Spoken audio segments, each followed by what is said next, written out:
Welcome to The Explainer. Today, we're going to pull back the curtain on the world's largest financial market and reveal a hidden war for its very soul.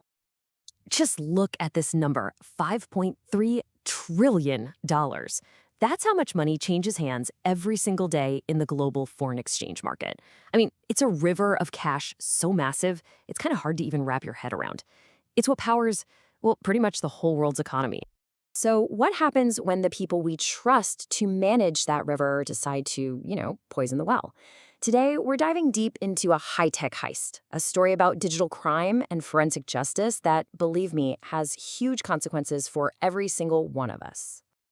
To really get how this works, we can't just talk theory. We've got to look at a real-world case, a conspiracy so big it targeted the entire $5 trillion a day market. And get this, the culprits here? They weren't some shadowy hackers in a dark basement. Nope. They were elite traders from some of the biggest banks in the world. And in their private, encrypted chat rooms, they gave themselves a name that was, well, pretty on the nose. The Cartel. And this quote, this says it all. It was pulled right from one of their chats. If you ain't cheating, you ain't trying. That wasn't just some inside joke. It was basically their mission statement. We're talking about a group of traders who truly believed they were above the rules, all conspiring to rig the market for their own massive profit. So what exactly were they rigging? They were going after something called the benchmark rate. Think of it like the official closing price for a currency each day. This one number is used to value trillions of dollars in assets, everything from your pension fund to massive international business deals. It's supposed to be fair, impartial, legit. And their plan was brutally, shockingly simple. First, traders from banks that are supposed to be competing, we're talking Citigroup, JP Morgan, Barclays, would secretly share their clients' private trading plans with each other. Then, they'd coordinate their own trades. And finally, right at that critical moment when the benchmark was being set, they would unleash all their trades at once, creating this massive tidal wave to illegally shove the rate in whatever direction made them the most money. Now, a crime like this doesn't leave fingerprints or a getaway car. It's all just bits and bytes. So, how in the world did investigators catch them? Well, they had to follow the digital trail. The answer is digital forensics. This is the science of taking a literal mountain of electronic data, every trade, every single chat message, every keystroke, and weaving it into a story that can actually stand up in court. The investigators had to make the data confess. And they found their smoking gun using something called transaction pattern analysis. Okay, look at this.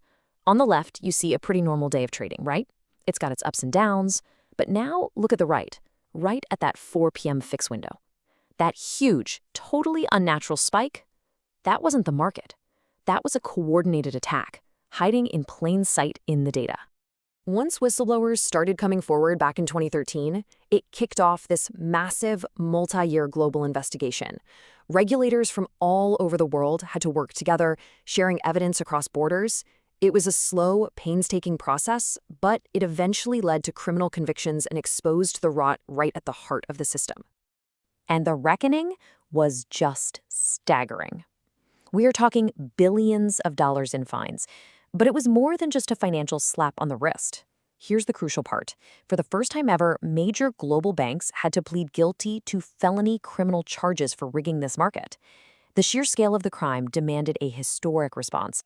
But this story doesn't end there. Winning one battle didn't win the war.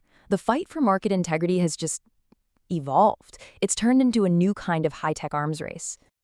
See, the old war was fought by reading chat logs, looking for people colluding, but regulators cracked down hard on that. So the manipulators, they didn't stop. They just got smarter. The new battleground isn't about what people say anymore. It's about what their algorithms do.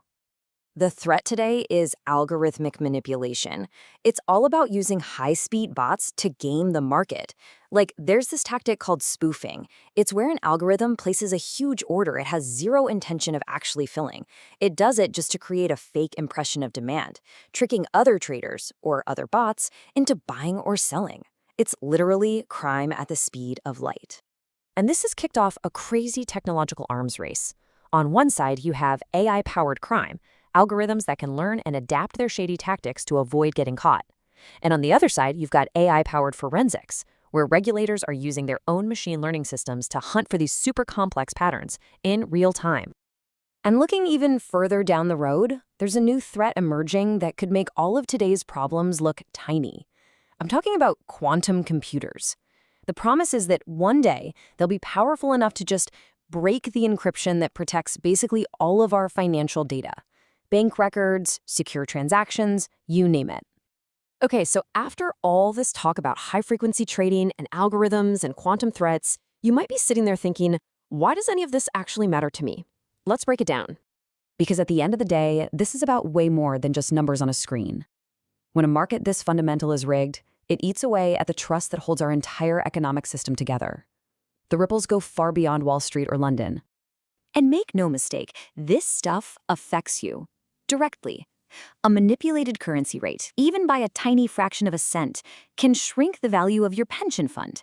It can mean that the phone in your pocket or the coffee you're drinking costs just a little bit more. And on a huge scale, it threatens the stability of the global economy and makes us all question if the financial system is even fair. This invisible war is just getting more and more intense. As technology makes financial crime faster and more complex than ever before, it leaves us with one final, really big question to think about.